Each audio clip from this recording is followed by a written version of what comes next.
Afternoon, folks. I'm Dave Canterbury with Self-Reliance Outfitters in the Pathfinder School, back down here at the Pathfinder Outdoor Classroom. What I wanted to do today was I wanted to kind of shoot a response video or an opinion video to jump in on a conversation that's going on in the classic camping community right now, the Bannerman's Camp. Sean Dwyer, Nathan Logsdon, David Westcott was involved in it, and so was Sarge Vine. And what I want to do is I want to kind of give my opinion on that video. And I didn't watch it all, I confess that. It's about a 2-hour roundtable conversation was the second part of that video series that Sarge has kind of been working on, and Sean Dwyer's been doing some videos on it as well, about how classic camping and bushcraft compare, and are they the same, and are bushcrafters classic campers. And I watched the first portion of that video, probably the first 15 minutes, when they were discussing their definition of bushcraft. And David Westcott very readily admitted that he really doesn't have a definition for bushcraft because it's so muddled that there's really no good definition. When it comes to classic camping, that's more of a reenactment type thing. So there's very specific things that you carry, very specific things that you do, very specific things that you pack that are related to the period that you're reenacting. And I used to be an 18th century reenactor, so I understand all of this.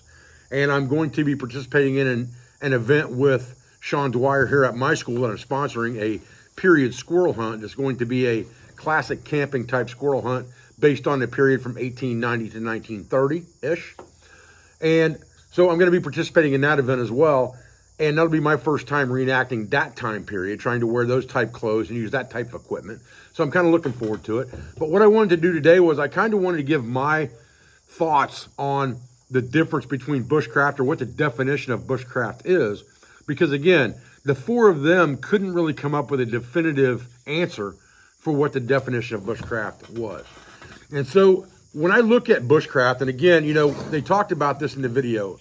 My first book, Bushcraft 101, and this is the journal to that book, we'll talk about in a few minutes, but my first book, Bushcraft 101, I told Sean in an interview that we did together for his channel that, you know, I really wanted to call that book Woodcraft because I believed it was more of a woodcraft style book than what I would consider bushcraft, because my definition of bushcraft is really different than a lot of people's. Like David Westcott said, it's so muddled now that you really don't have a true definition of bushcraft. Really, bushcraft nowadays is camping and doing something crafty while you're doing it. Bushcraft, okay? That's kind of what bushcraft has turned into nowadays. If you look back into the early 1900s, and you look at some of the writers from the U.S. that wrote about woodcraft, many of the things that are practiced in bushcraft today go back to that woodcraft type skill. The same thing with Boy Scouts. If you look at the old Boy Scout manuals, many of them are based on woodcrafting skills that are now considered bushcraft. And when Richard Graves wrote his book, Bushcraft, which was the first book that I can find that was titled by that name, Bushcraft, he was an Australian survival instructor. And he spoke in the beginning of that book to bushcraft being affected by a single sharp tool, knife, axe, machete, and in his opinion, the third being the most viable, or the machete. And for that reason, I think he came up with that because he was a jungle survival instructor, okay? And when you look at his book, the chapters are broken down. They're broke down into, you know, how to make ropes and cordages, how to tie knots and lashings, how to make camp and build a camp off the landscape, how to fashion things to make camp implements. And I'm not talking about kooksas here. I'm talking about simple camp implements to, like, hang a bush pot or cook over a fire. Things like that are what I'm talking about. He spoke to things like making primitive fire and methods of making fire, waterproofing matches. And so while he says that bushcraft should be affected by a single tool, he's talking about the crafting off the landscape part of that. And in his case, a machete is an awesome tool for the jungle. Obviously, people like Joe Flowers would tell you that every single day, who work in jungle environments and teach in jungle environments. And so with that being the case, that was his choice as well, was the machete. For the eastern woodlands, I would say, very much like Nesmith would tell you, it takes more than one tool, because you want the right tool for the right job. And a machete won't do everything in eastern woodlands, especially in 4 seasons. And neither will a single tool like an axe or a knife for that matter. So you need multiple tools because you have different hardnesses of material and different materials in the eastern woodlands than you would have in a jungle. Most jungle trees are softer woods other than the woods that they harvest because they're so hard, like mahogany and things like that. But most of the things that you would construct things out of are a softer wood tree. Whereas in the US, we may decide to cut down some hardwood tree. We would need some type of an axe for that. So for me, I would say an axe, a knife, and a saw. And most of the time, to tell you the truth, just a knife and a saw will get you by. I think saws would have been much more popular back in the days of the classic camping period, in the days of Nessmuk and Horace Kephart, had they been more portable and folding and been good saws like they are today. Also in his book, he spoke about tracking. He spoke about plant lore. He spoke about weather, procuring food off the landscape. All those things were discussed in his book, Bushcraft, and it was shown how to do that with natural material for the most part. He did show some modern implements in his book as well, like I said, but most of it was things that could be crafted off the landscape. And so I think that's really where bushcraft overlaps more with survival than with classic camping. I think bushcraft is more a survival terminology, whereas you were trying to carry a minimal of gear and affect most of the complements to that gear off the landscape.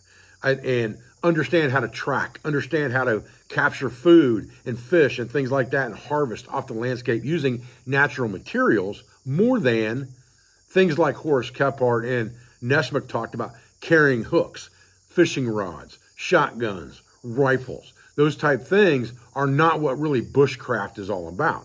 Bushcraft is more of a landscape mentality and carrying few things. And most of the time, if you look at them, they relate directly back to what I call the 5 C's because they're the most difficult things to recreate off the landscape. Now, shelter being a heavy material build, lots of calories spent to do it, especially in eastern woodlands, right? Tarps would not be a bad thing to carry, which is a cover element.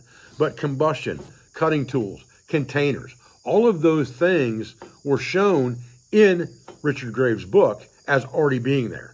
Bush pots, machetes he talked about. He talked about matches. So those things were already there and he was supplementing off the landscape with other items. And I think that's an important distinction of bushcraft versus classic camping. Even though in classic camping and even in woodcraft, Boy Scouts, Horace Kephart, Nessmuk, Hyatt Verrill, William Miller, Gibson, all of those guys talked about using things off the landscape to your advantage, supplementing what you might have with things off the landscape to conserve resources or to extend those resources. I think the difference in bushcraft and woodcraft is you're relying mainly on the landscape for what you're doing in true bushcraft. Now, do we practice that today? That's the question, really. What's the definition of bushcraft? Well, I gave you my definition. What everyone calls bushcraft today, for the most part, is not bushcraft. It's camping however you feel like getting it done. It is mixing traditional things with modern things.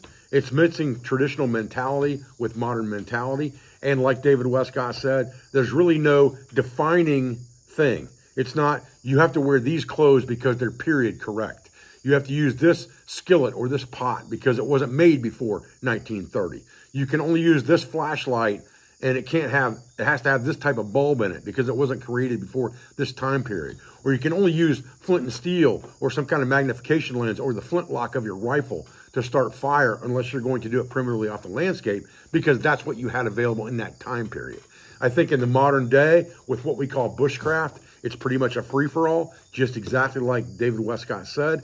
And we really don't have a definition or a definitive group that practices down and dirty exact bushcraft the way Richard Graves wrote it. And even if you look at more modern day books, like the book by Morska Hansky that's also called Northern Bushcraft, it's more of a survival mentality book than it is a book of camping, okay?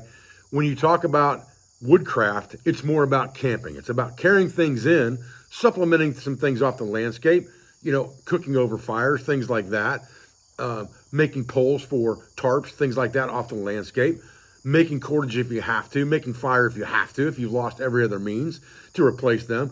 But bushcraft in general is a survival mentality more than it is a camping and woodcraft mentality. And it is definitely not classic camping or reenacting in any way, shape, or form in this day and age.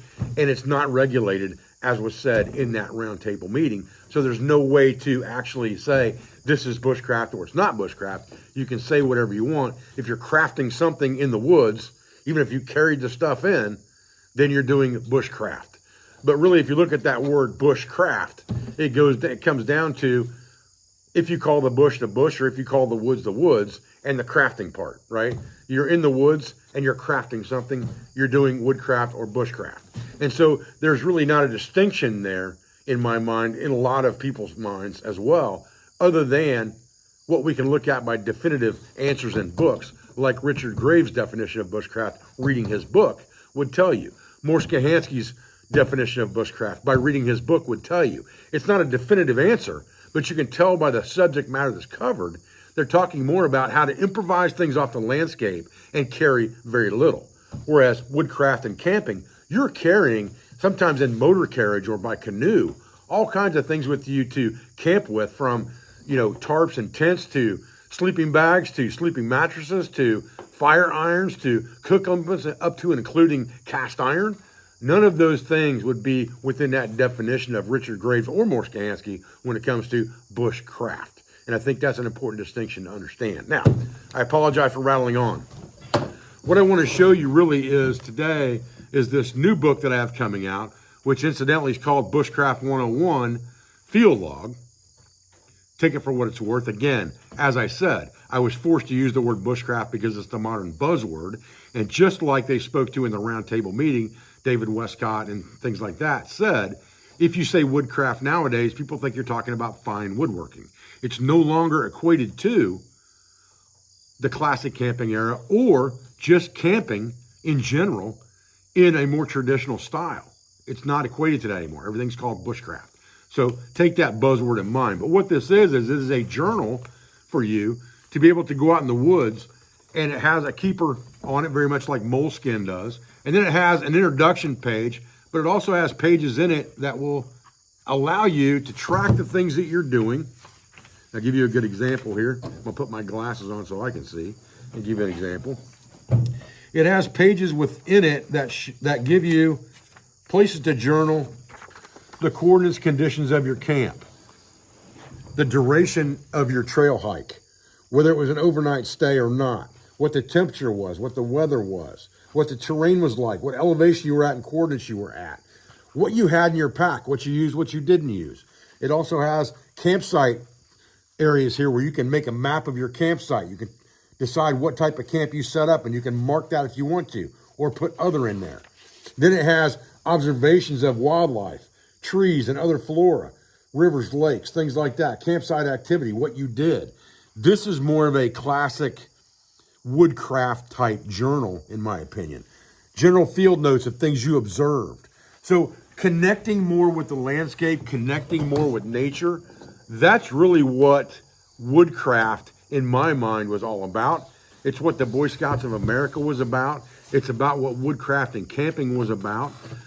No matter how you accomplish it, it was about connecting more with nature on a deeper level. And really, that's not what bushcraft is. It's not. It may be what bushcraft has turned into in some places, but it's not what bushcraft is. Bushcraft can tune you into the landscape, can tune you into nature if you're trying to track, if you're trying to capture food and things by primitive means.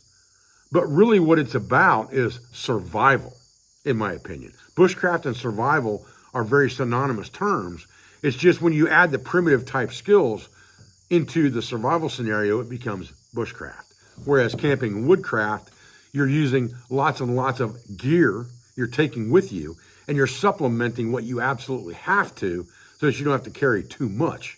But you're still gonna have those same mentalities as a woodsman of connecting with nature, tracking, plant lore, trees, weather, all of those things that are equated with the old time pioneers and woodsmen are the same thing. And that's where the big overlap is right there, I think. And everything else is pretty much separated. So listen, guys, this book is now available for pre-order on Amazon. It's also available for pre-order on our website, I think, as of tomorrow. It comes out in December, I believe. If you order on Amazon, they're talking about delivery by December 24th. So pre-Christmas, if you order it for somebody for Christmas. One interesting thing in the back of this book I thought was pretty cool. We've got a pocket back here that you can actually put things in, like protractors, rulers, things that will make different shapes and things, so that if you're mapping in this book or making notes in this book where you need to draw specific shapes, you can do that. And also you can put extra notes and things like that in there as well. This is not a waterproof edition. We're talking about trying to come out with a special waterproof edition on a limited run, but that won't be till mid-2025 or late 2025 before that happens. This book is available, as I said, for pre-order now. Listen, guys, I appreciate you joining for this video today. I know it was kind of long-winded, but I wanted to get my definition out there to kind of throw my hat in the ring, as it were, with these guys. Some of these guys are guys that I plan to hang out with in the future. Most of these guys are not bushcrafters, and they'll tell you that. And David Westcott will tell you he doesn't even like using the term. And I'm not a big fan of it either in a lot of ways. Again, I was kind of forced into using it and kind of pigeonholed into that bushcraft genre. But I do teach survival, and I do believe that bushcraft has a lot to do with survival. But I also enjoy, using traditional gear. I enjoy different time periods. I've done several videos on different time periods for, my channel and things like that. So I enjoy that stuff as well. And I kind of mix and match those things. And that's not really what the classic camping era is about. But I think that everyone should enjoy the outdoors in the way that they enjoy it the most, no matter what you call it, and no matter what you do. Listen, guys, I'm Dave Canterbury of Self-Reliance Outfitters in the Pathfinder School. I appreciate you joining me for this video. I thank you for everything you do for our school, for our family, for our business, all of our sponsors, instructors, affiliates, and friends. And I'll be back with another video as soon as I can, guys. Thanks.